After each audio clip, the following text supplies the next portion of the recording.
الحمد لله. الحمد لله نحمده ونستعينه ونستغفره ونؤمن به ونتوكل عليه ونعوذ بالله من شرور أنفسنا ومن سيئات أعمالنا. من يهده الله فلا مضل له ومن يضلل فلا هادي له. وأشهد أن لا إله إلا الله وأشهد أن محمدا عبده ورسوله. أما بعد فإن خير الحديث كتاب الله وخير الهدي هدي محمد صلى الله عليه وسلم وشر الأمور محدثاتها وكل محدثة بدعة وكل بدعة ضلالة وكل ضلالة في النار. أعوذ بالله من الشيطان الرجيم. بسم الله الرحمن الرحيم. قاف القرآن المجيد بل عجبوا أن جاءهم منذر منهم فقال الكافرون هذا شيء عجيب أإذا متنا وكنا ترابا ذلك رجع بعيد. قال تبارك وتعالى في موضع آخر إن الذين يحبون أن تشيع الفاحشة في الذين آمنوا لهم عذاب أليم. سبحانك لا علم لنا إلا ما علمتنا إنك أنت العليم الحكيم. حسبي الله لا إله إلا هو عليه توكلت ورب العرش العظيم. رب اشرح لي صدري ويسر لي أمري واحلل عقدة من لساني يفقه قولي. ربي زدني علما. تو خالق ہے تیری خلقت جہاں ہے، تو خالق ہے تیری خلقت جہاں ہے، مخفی ہے تیری قدرت آیا ہے. تو خالق ہے تیری خلقت جہاں ہے، تو مخفی ہے تیری قدرت آیا ہے. تو ہو جلوہ نما ثابت رہے وہ، تو ہو جلوہ نما ثابت رہے وہ. اتنی دور میں طاقت کہاں ہے، یہ برگو بار گل بوٹے چمن میں، یہ برگو بار گل بوٹے چمن میں. تو ہی خوشبو مزہ رنگت رساں ہے، جو تیرا ہو گیا مغصوب یا رب، جو تیرا ہو گیا مغصوب یا رب. پھر ایسے کو بھلا راحت کہاں ہے. وَأَحْسَنَ مِنْكَ لَمْ تَرَ قَطُّ عَيْنِي وَأَجْمَلَ مِنْكَ لَمْ تَلِدِ النِّسَاءُ خُلِقْتَ مُبَرَّأً مِنْ كُلِّ عَيْبٍ كَأَنَّكَ قَدْ خُلِقْتَ كَمَا تَشَاءُ. اللہ جو ہمارا آپ کا اس بھری پوری کل کائنات کا اکیلا تنہا مربی اور پالنہار ہے، جس کے ہاتھوں میں ہماری آپ کی جملہ تمام مخلوقات کی جان ہے، اور جس اللہ نے مبارک کلمہ کن کے ذریعے آسمانوں، زمینوں اور دیگر جہانوں کی تخلیق فرمائی، اس اللہ کے لیے ہر قسم کی بڑائی، بزرگی، کبریائی اور حمد و ثنا ہے. اور اللہ کے حمد و ثنا کے بعد نبی آخر الزماں، امام رسولاں، شہ جن و انسان، نبی مکرم رسول معظم سرور دو عالم صلی اللہ علیہ وسلم پر بے شمار درود و سلام. اللہ نے جنہیں بشیر و نذیر بنا کر مبعوث فرمایا اور جن کے ذریعے اپنا سب سے پیارا، سب سے بہتر دین اسلام ہم تک اور آپ تک پہنچایا، صلی اللہ علیہ وسلم. عزیز گرامی قدر، اللہ رب العالمین نے اس دنیا میں جتنے انسان پیدا فرمائے، انبیاء کو چھوڑ دیا جائے رسولوں کو چھوڑ دیا جائے تو جتنے انسان اللہ رب العالمین نے اس دنیا میں پیدا فرمائے ہیں ہر انسان خطا کار ہے، ہر انسان گنہگار ہے۔ کوئی بھی آدمی ایک ایسا نہیں ملے گا جو اس بات کا دعویٰ کر سکے اور جسے اس بات کا دعویٰ ہو کہ کبھی زندگی میں اس نے اللہ کی نافرمانی نہ کی ہو، کبھی اس سے نافرمانی کا صدور نہ ہوا ہو، یا کبھی اس نے گناہ نہ کیا ہو۔ جتنے لوگ اس دنیا میں اللہ رب العالمین نے پیدا کیے تمام کے تمام انسان خطا کار ہیں، گناہ گار ہیں۔ زندگی کے کسی نہ کسی موڑ پر، زندگی کے کسی نہ کسی لمحے میں ان سے گناہ کا صدور ہوتا ہے، وہ گناہ کر بیٹھتے ہیں۔ انسان کا اپنا ایک عتیت ہوتا ہے، اس کا اپنا ایک ماضی ہوتا ہے، اس کی اپنی ایک پچھلی زندگی ہوتی ہے، اور زندگی کا کوئی نہ کوئی ایک ایسا واقعہ ہوتا ہے جو کبھی نہ کبھی اسے شرمندہ کرتا ہے، کبھی نہ کبھی اسے شرمندہ کرتا ہے، اسے اپنے گناہوں کا احساس دلاتا ہے۔ لیکن اسلام جو کہ سب کے لیے سلامتی کا دین ہے، اسلام اللہ کا سب سے پیارا دین اس لیے ہے کہ اس دین میں تمام لوگوں کے لیے سلامتی ہے، بہبودی ہے، فلاح ہے، کامیابی ہے۔ اسلام نے انسانی زندگی کی ایک ایک گوشے پر رہنمائی کی ہے۔ انسانی زندگی کے جتنے پہلو ہیں تمام پہلوؤں پر اسلام نے رہنمائی کی ہے، سماجی طور پر، معاشرتی طور پر، سیاسی طور پر، جتنے زندگی کے جتنے گوشے ہیں، جتنے زاویے ہیں، سب کی رہنمائی کی ہے۔ آج اس خطبہ جمعہ میں ایک چھوٹا سا بڑا حساس موضوع ہے، بڑا حساس موضوع ہے، بڑا چھوٹا سا موضوع ہے جو اس لائق ہے کہ اس پہ گفتگو کی جائے اور آپ کے سامنے بات بیان کی جائے۔ میں چاہتا ہوں، اللہ رسول کی حدیث ہے، وَمَن سَتَرَ مُسْلِمًا سَتَرَهُ اللَّهُ يَوْمَ الْقِيَامَةِ۔ اس دنیا میں اگر کوئی بندہ کسی مسلم بھائی کی پردہ پوشی کرتا ہے، پردہ پوشی یہ اردو کے دو الفاظوں کا مجموعہ ہے جس کا معنی یہ ہوتا ہے کہ اگر کسی انسان کو کسی انسان کے بارے میں کسی عیب کا، کسی دستی رگ کا، کسی ایسے پہلو کا جو اس کے لیے باعث شرمندگی ہو، جس کے ذریعے وہ رسوا ہو چکا ہو، اس کا کوئی نجی زندگی کا کوئی ایسا پہلو ہو، کوئی ایسا عیب ہو، کبھی اس نے کوئی گناہ کیا ہو، کوئی غلطی کی ہو، اور ہم اس کے اس گناہ پر، اس غلطی پر واقف ہو گئے ہوں، تو اسلام کا اصول یہ ہے، اسلام کی تعلیم یہ ہے کہ اگر وہ عیب، وہ گناہ، وہ کمی سماج کو اپنے لپیٹے میں نہ لے، سماج کو متاثر نہ کرے، آدمی کا اپنا پرسنل معاملہ ہے، کبھی تاؤ میں آ کر، کبھی غصے میں آ کر، کبھی بہکاوے میں آ کر، کبھی جوش اور جذبے میں آ کر کسی انسان نے زندگی کی کسی موڑ پر، زندگی کی کسی راہ کی کسی موڑ پر اس نے گناہ کر لیا، کوئی خطا کر لیا، اس سے کسی غلطی کا کوئی غلطی سرزد ہو گئی، اور ہم اس کے شاہد ہو گئے، ہمیں خبر ہے کہ فلاں آدمی نے فلاں یہ گناہ کیا تھا، ہم اس کے گواہ ہیں، تو اسلام کی تعلیم یہ ہے کہ اس پر پردہ ڈال دیا جائے۔ اگر اللہ نے لوگوں کو مطلع نہیں کیا، اس کی اس عیب کو کشف اسباب نہیں کیا،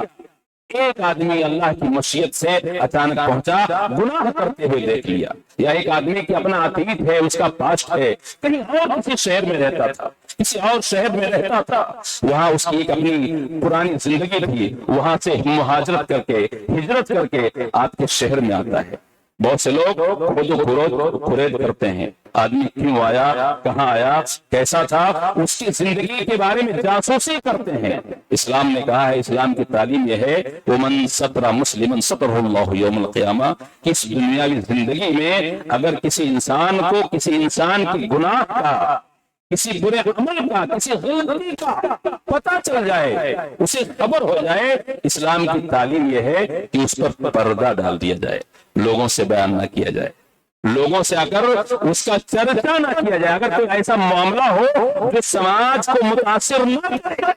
آپ کے محلے کو متاثر نہ کرے، آپ کے محلے کو اپنے چپیٹ میں نہ لائے، آپ کے بال بچے، آپ کے گھر والے، آپ کے گاؤں والے، آپ کے محلے والے اگر اس کی چپیٹ میں نہیں آتے ہیں، وہ ایسا معاملہ ہے، ایسا پرسنل معاملہ ہے جو لوگوں کو متاثر نہ کرتا ہو،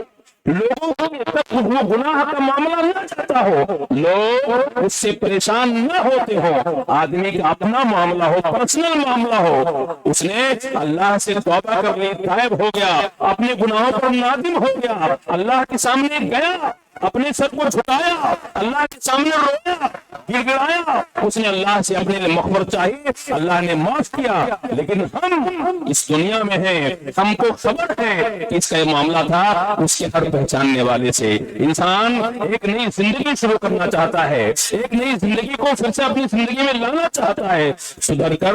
ہم اس کے عتیق کا سہارا لے کر، اس کی دخترت کا سہارا لے کر اس کو بلیک میل کریں، اس کو رسوا کریں، اس کو شرمندہ کریں، اس کو شرمسار کریں، اس کے ناک کا مسئلہ بنا کر میرے دوستو ہم اسے نیچا دکھائیں، اسلام کا طریقہ نہیں ہے۔ اسلام کہتا ہے ایک مسلمان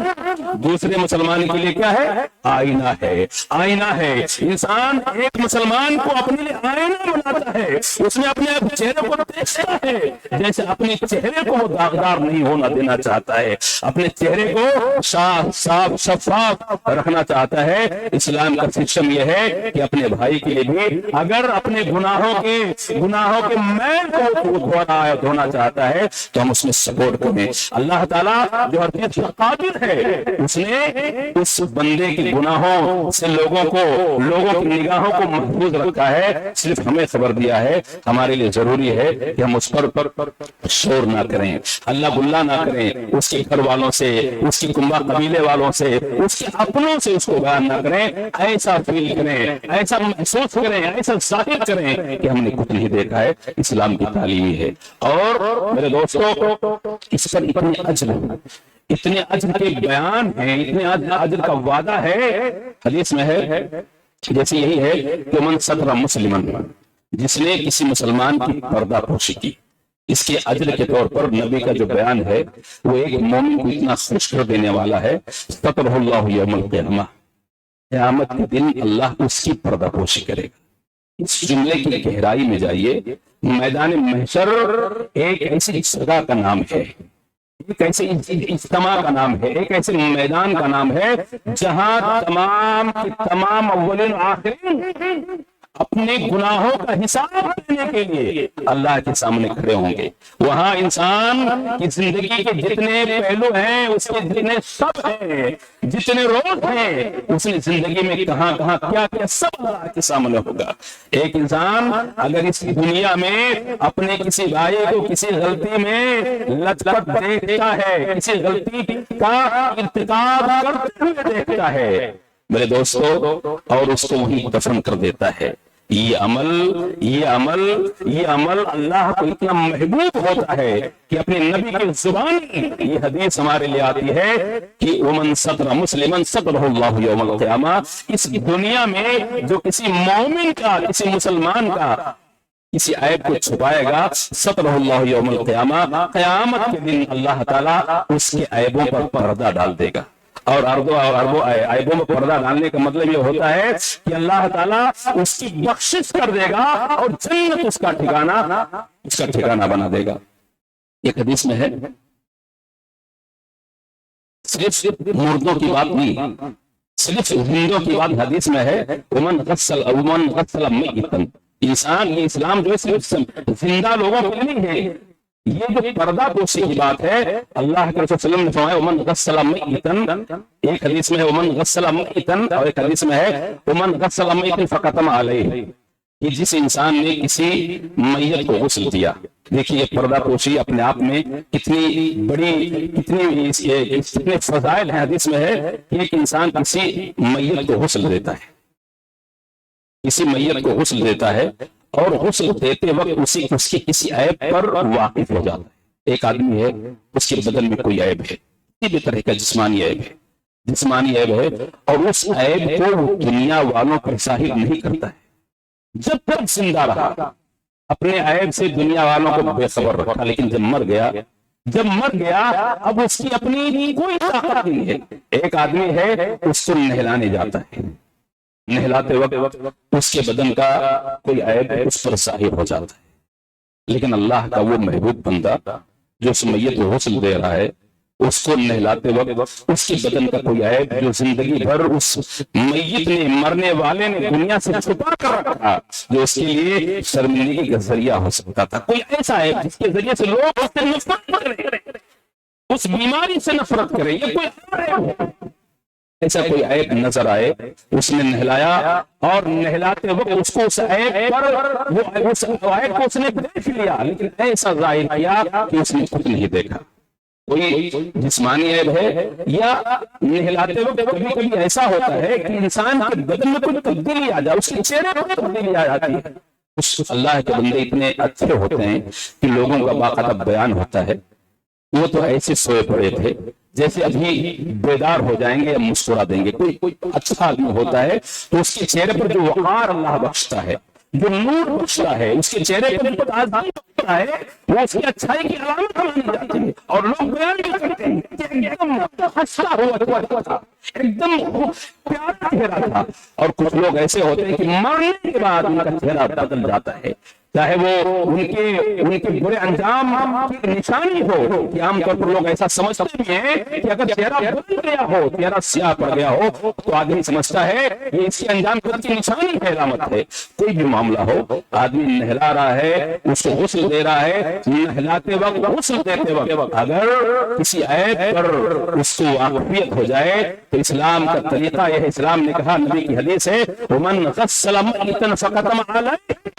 غفر اللہ لہ 40 مرہ۔ ایک آدمی ہے، ایک میت ہے، اور ایک ہی مرتبہ غسل دے رہا ہے اور ایک ہی نیک عمل کر رہا ہے، وہ نیک عمل صرف یہ ہے کہ اس کی عیبوں پر پردہ ڈال رہا ہے۔ حدیث میں ہے غفر اللہ لہ 40 مرہ، اللہ تعالیٰ اس کی 40 مرتبہ مغفرت فرمائے گا۔ اللہ اکبر۔ اسی طرح حدیث میں ہے سترہ اللہ یوم القیامہ، یہاں بھی ہے کہ اللہ تعالیٰ اس کی پردہ پوشی کرے گا قیامت کے دن۔ ایک حدیث میں ہے، حضرت عقبہ بن عامر رضی اللہ تعالیٰ عنہ حدیث کے راوی ہیں، آپ نے فرمایا، حدیث میں ہے کہ اللہ کے رسول منبر پر تشریف فرما ہوتے ہیں، منبر پر چڑھتے ہیں، انتہائی غضبناک ہوتے ہیں، انتہائی غضبناک ہوتے ہیں، اور اس کے بعد فرماتے ہیں یا معاشر من اسلم بلسانہ وَلَمْ يَدْخُلِ الْإِيمَانُ قَلْبَهُ، کہ ایسے لوگوں کی جماعت اسلام جن کے دلوں میں داخل ہوا ہے،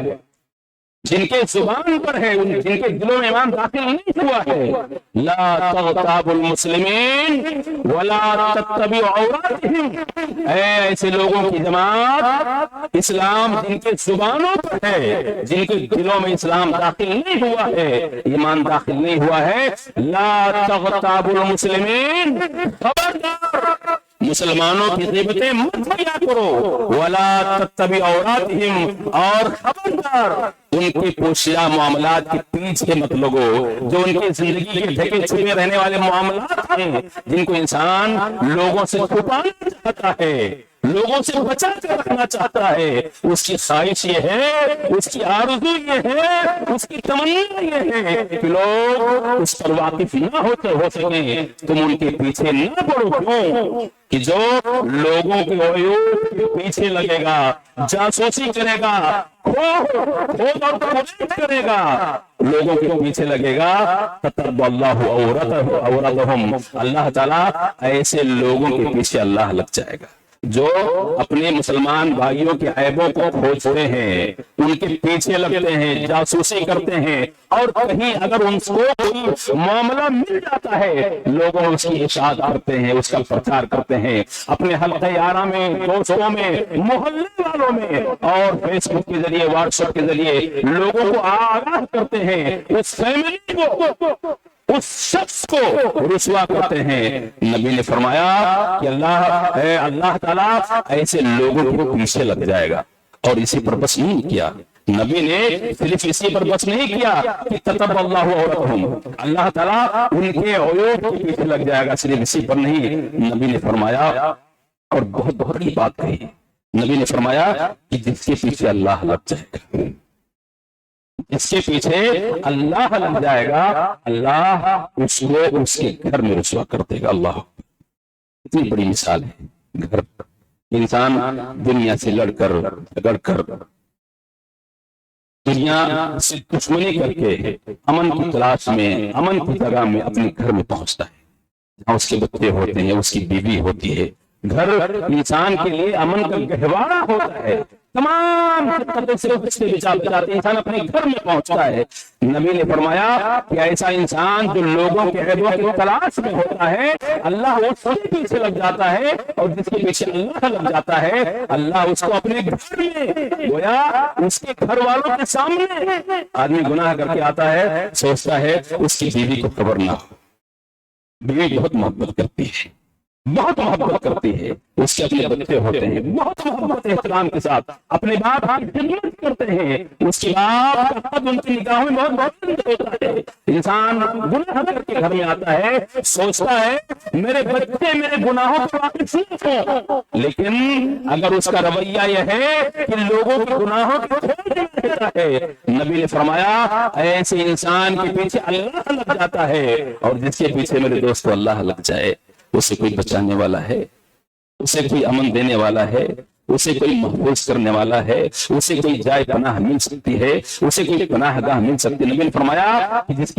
کے پیچھے اللہ لگ جائے گا، جس کے گناہوں کو کھولنے کے پیچھے اللہ لگ جائے گا، اللہ تعالیٰ اس آدمی کو اس کے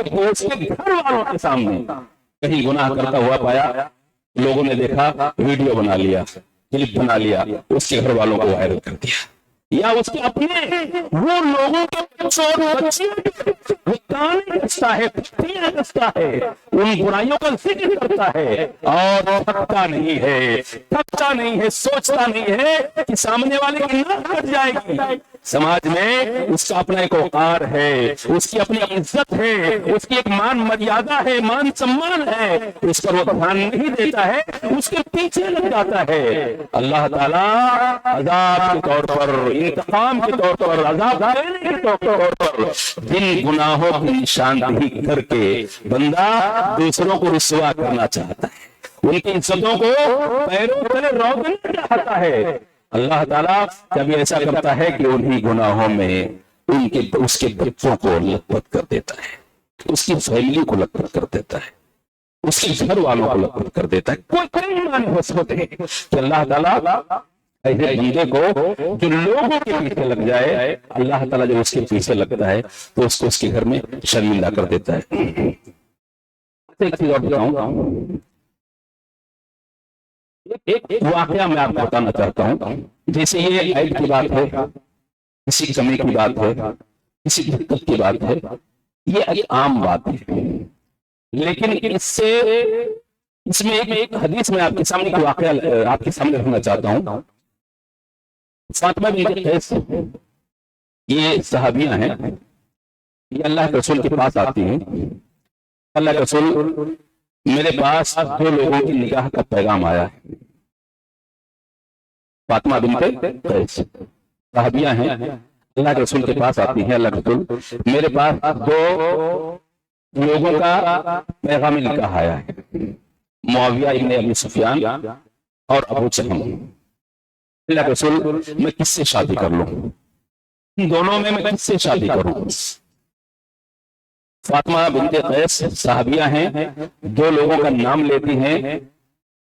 اور دونوں میں سے کس سے شادی کریں؟ اللہ کے رسول سے مشورہ لیتی ہیں۔ اللہ کے رسول نے کہا ایسا ہے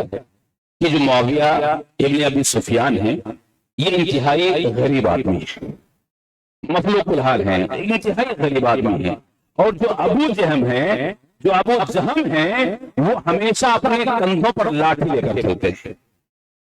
ہمیشہ اپنے کندھوں پر، یعنی انتہائی سخت مزاج ہے۔ ایک جو ہے، ایک جس نے تمہیں خطبہ نکاح دیا ہے، نکاح کا پیغام دیا ہے، وہ ہمیشہ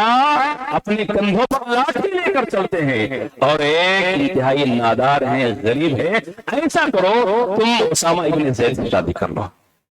مطلب ہوا کہ اگر انسان کسی انسان سے کسی معاملے کے لیے کوئی مشورہ طلب کرے، جس آدمی کے بابت مشورہ طلب کیا جا رہا ہے، اگر اس کے اندر کوئی معاملہ ہے تو اس کو بتایا جا سکتا ہے، یہ غیبت کے زمرے میں یا اسی طرح برائی کرنے کے زمرے میں، گناہ کے زمرے میں نہیں آئے گا۔ ایک حدیث ہے، ماں عائشہ صدیقہ رضی اللہ تعالی عنہ اللہ کے رسول کے ساتھ بیٹھی ہوئی ہوتی ہیں، اتنے میں ایک آدمی آ کر دروازے پر آواز دیتا ہے اور آپ سے ملنا چاہتا ہے۔ اللہ کے رسول اسے ملنے کی اجازت دے دیتے ہیں، لیکن کہتے ہیں بئس اخو العشیرہ، کہتے ہیں بئس اخو العشیرہ، اے عائشہ یہ جو آدمی ملنے کے لیے آیا ہے یہ اپنے قوم اور قبیلے کا سب سے برا آدمی ہے، سب سے برا آدمی ہے۔ بئس اخو العشیرہ اور بئس ابن العشیرہ دونوں کے الفاظ ہیں کہ اپنے قوم کا قبیلے کا سب سے برا آدمی ہے، لیکن اللہ کے رسول اس کو ملنے کی اجازت دے دیتے ہیں۔ وہ آتا ہے اللہ کے رسول بڑی محبت کے ساتھ، جو آپ کا طریقہ رہتا ہے سے پیار سے محبت سے ایک دم نرمی کے ساتھ، وہی لطافت، لہجے کی وہی لطافت، وہی مٹھاس ہے، اسی لطافت کے ساتھ، اسی نرمی کے ساتھ اللہ کا رسول اس آدمی سے کہ ابھی ایک لمحہ پہلے آپ نے کہا تھا بئس اخو العشیرہ، اپنی قوم کا، قبیلے کا، خاندان کا سب سے برا آدمی ہے، اسی برے آدمی سے اللہ کا رویہ ہے، اللہ کے رسول کا رویہ ہے، وہ اعلان لہ الکلام، آپ نے انتہائی نرمی کے ساتھ، محبت کے ساتھ، احترام کے ساتھ اس سے گفتگو کیا، آیا بیٹھا، اللہ کے رسول نے گفتگو کی، چلا گیا۔ جانے کے بعد مائی عائشہ صدیقہ رضی اللہ تعالی عنہ نے سوال کر لیا، اللہ کے رسول آپ نے اس آدمی کے بارے میں تو ایسا کہا تھا، لیکن آپ نے تو بڑے پیار سے اس سے گفتگو کی، بڑی محبت کے ساتھ گفتگو کی، تو آپ نے کہا ہے عائشہ اللہ کے نزدیک سب سے برا مقام مرتبے کے حساب سے، مقام مرتبے کے سب سے برا وہ انسان ہے جس انسان کی بدزبانی سے لوگ ڈر کر اس سے دور بھاگے، جس آدمی صرف اس کے اندر بدزبانی ہے، بد کلامی ہے، لوگوں کو گالیاں دے کر بلاتا ہے، مزاق کرتا ہے، ڈانٹتا ہے، دیکھتا ہے، چلاتا ہے، اور اسی صفت کی وجہ سے اس کے سیکھنے، چلانے، گالیاں بکنے، مزاق کرنے، اس کی بدزبانی سے ڈر کر اگر لوگ اس آدمی سے دور ہٹیں، راستہ بدل لیا کریں، نبی نے فرمایا اس سے برا آدمی مقام کے طور پر، مرتبے کے طور پر پورے روئے زمین میں کوئی نہیں ہے۔ اس سے پتا چلا کہ اگر ہمارے سماج میں کوئی آدمی برا ہے تو اس برے آدمی کے بارے میں اپنے گھر والوں کو، اپنے بال بچوں کو اس سے ملنا جلنا نہ ہو، اس سے دور رہیں، اپنے گھر والوں کو ہم بتا سکتے ہیں یہ گناہ کا عمل نہیں۔ تو یہ چند باتیں میں اللہ ایک حدیث میں ہے جو اس دنیا میں اپنے بس ایک منٹ کی بات ہے، جو اپنے بھائی اس دنیا میں اپنے بھائی کی مدد کرے گا اللہ تعالیٰ آخرت میں اس کی مدد کرے گا۔ اس کا طریقہ یہ ہے کہ عام طور پر دوستوں جمگٹا ہوتا ہے،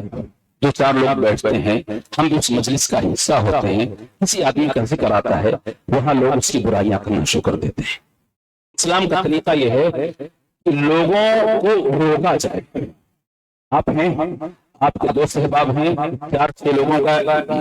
گروہ ہے، اگر کسی انسان کے بارے میں کوئی بری بات کی جائے تو فوراً پیش کر اس کو روک دیا جائے یا اس مجلس سے اٹھ کر چلا جائے۔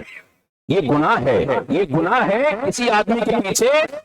میں نے کہا مثال کیا ہے نبی نے کہ ایک مومن کا آئینہ ہے۔ یہ آئینہ کا مثال کیا ہے؟ آئینہ اس کی مثال آپ یہ سمجھیے کہ گھر میں آپ بڑا تھا، آئینہ لگا ہوا ہے، آپ اس کے سامنے کھڑے ہوتے ہیں، پہلو میں آپ کے روم میں آپ کی بیوی ہے لیکن وہ آئینہ چلاتا نہیں ہے، آپ کو ہی اکیلا تنہا بتاتا ہے کہ جناب سر کے بال ایسے ہیں، موچھ آپ کی یہاں اتنی بڑی ہے، آپ کے گریبان ایسے ہیں، آپ کے سینے میں، آپ کے دامن میں داغ ہے، وہ آپ کو بتاتا ہے، آپ کے بچے کو نہیں، آپ کی بیوی کو نہیں، آپ کے محلے والوں کو کسی کو نہیں بتاتا ہے۔ مومن جو مومن کا آئینہ ہے، ہمیں اگر کسی کے بارے میں کسی آیت کی خبر ہو ہم اس کو بلائیں، تنہائی میں بلائیں، چائے کی دکان پر لے جائیں، چائے پئیں، ٹھنڈا پئیں، تنہائی میں اس کو بتائیں میرے بھائی آپ کے اندر یہ عیب ہے، یہ بہت برا عیب ہے، بہت غلط بات ہے، اصلاح کیجیے،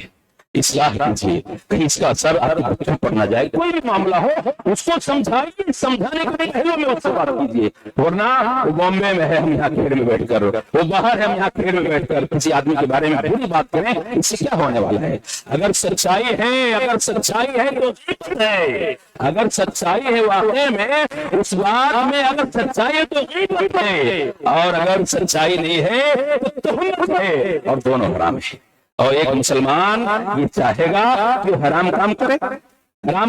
یہ ہمارے کندھوں پر اللہ نے فرشتوں کو کرتا ہے یہ ہمارے زبان سے نکلے ہوئے کلمے کو ما یلفظ من قول الا لدیہ رقیب عتید. آپ ہنس کر مسکرا کر مذاق میں، حدیث میں ہے ان العبد لا يتكلم بالكلمة، ایک بندہ ہے خالی ایک منٹ، ایک بندہ ہے ایسے ہی بلا سوچے سمجھے گفتگو کرتا ہے، اسے اپنے زبان پر کنٹرول نہیں ہوتا ہے، کیا بولا، کب بولا، کیسے بولا، کس کے بارے میں بولا، کچھ سوچتا نہیں ہے. اور یہی اس کا گناہ اتنا بڑا گناہ ہوتا ہے کہ حدیث میں ہے جتنی دوری مشرق و مغرب میں ہے، جو ہے ایسٹ اور ویسٹ میں ہے، اتنی دوری میں اللہ اس کو جہنم میں داخل کر دیتا ہے.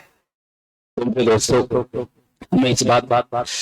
یقینی بنانا چاہیے، اس بات کی کوشش کرنی چاہیے کہ ہمیں ایک دوسرے کی عزت و آبرو کا خیال رکھنا چاہیے. اگر کسی آدمی کے اندر کوئی عیب ہے، کوئی کمی ہے